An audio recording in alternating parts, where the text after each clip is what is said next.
اچھا مفتی صاحب یہ بتائیں کہ اگر آپ کا پڑوسی مسلسل آپ سے بدتمیزی کرے تو کیا اس سے قطع تعلق کی جائز ہے؟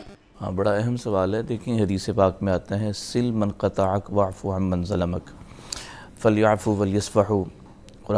قرآن کریم میں بھی یہ چیز آ گئی، اور قرآن کریم میں ایک دوسرے مقام پر ہے یدرؤون بالحسنۃ السیئہ۔ مسلسل اظہار ثانی وہ کوئی کر رہا ہے۔ یہاں یہ میں عرض کر دوں کہ حد الامکان آدمی کو برائی کا جواب اچھائی سے دینا چاہیے، لیکن بعض اوقات ایسا ہوتا ہے کہ اظہار ثانی معاشرے میں، بلکہ شخصی طور پر نہیں، اجتماعی طور پر پڑوسی کی اظہار ثانی اور تکلیف دینا وہ معاشرے کے لیے نقصان دہ ہو سکتا ہے۔ ایسے موقع پر قانون کی طرف رجوع کیا جائے۔ لا يحب اللہ الجہر بالسوء من القول الا من ظلم۔ اس آیت سے یہ معلوم ہوتا ہے کہ اگر کوئی پڑوسی گھر میں تانگ جھانگ کر رہا ہے یا اور کوئی ایسی حرکات کر رہا ہے کہ جس سے بچوں کی تربیت پر، پورے گھرانے پر، محلے پر برے اثرات مرتب ہو سکتے ہیں، تو ایسے موقع پر اگر سمجھانے بجھانے سے بات بن سکتی ہے تو اس کو جو ہے نا اختیار کیا جائے۔ اگر وہاں بات چیت سے معاملہ حل نہیں ہوتا تو پھر قانون، عدالت یہ موجود ہیں، اور قرآن کریم کی اس آیت طیبہ جو میں نے ابھی تلاوت کی ہے لا يحب اللہ الجہر بالسوء من القول، تو آدمی عدالت کی طرف رجوع کرے اور قانون کے کٹہرے میں ایسے شخص کو لے کر آئے، وہ کوئی بھی ہو، پڑوسی ہو، کوئی بھی ہو۔ لیکن یہاں یہ ہے کہ یہ نہیں ہے کہ پڑوسی ہے تو اب میں اس کو برداشت ہی کرتا چلا جاؤں۔ برداشت کی ایک حد ہوتی ہے، اگر وہ لمٹس کراس کر رہا ہے، اور جس سے میں نے عرض کیا ہے کہ معاشرے پر اجتماعی طور پر زد پڑنے کا اندیشہ ہے، تو پھر ایسے پڑوسی کے لیے قانون کی طرف رجوع کر کے اس کو سبق سکھانا بھی شریعت کی طرف سے اجازت ملتی ہے۔ مولانا صاحب یہ بتائیں کہ اگر کسی کا پڑوسی بیمار ہے یا وہ فوت ہو جائے تو ہم پر کیا حقوق لازم ہے؟ جی، اس حوالے سے حضرت معاذ بن جبل آپ ایک حدیث مبارکہ روایت کرتے ہیں۔ انہوں نے آقا علیہ الصلوۃ والسلام سے پوچھا، یا رسول اللہ صلی اللہ علیہ وسلم، ایک پڑوسی کے دوسرے پڑوسی پر کیا حقوق ہیں؟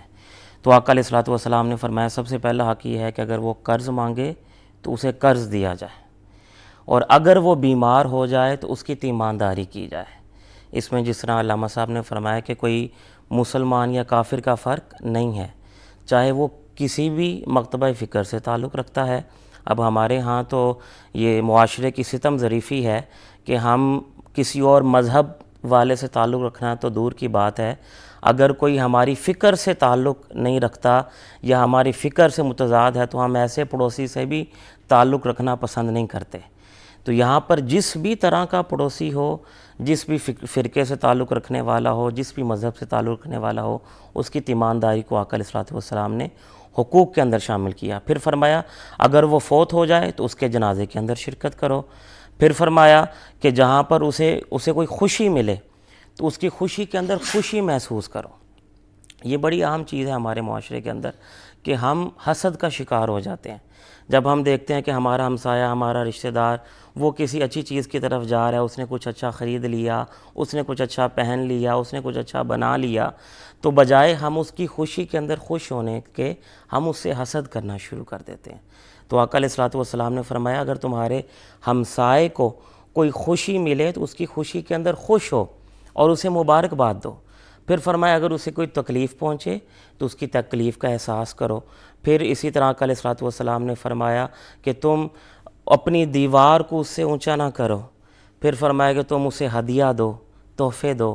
تو یہ سارے حقوق آقا علیہ الصلوۃ والسلام نے اس حدیث مبارکہ کے اندر بیان فرمائے، جس سے ہمیں پتہ چلتا ہے کہ اگر پڑوسی بیمار ہو جائے تو اس کی تیمانداری کرنا بھی ضروری ہے، اور اگر فوت ہو جائے تو اس کے جنازے میں شرکت کرنا بھی ضروری ہے، بلا امتیاز رگ و رسل۔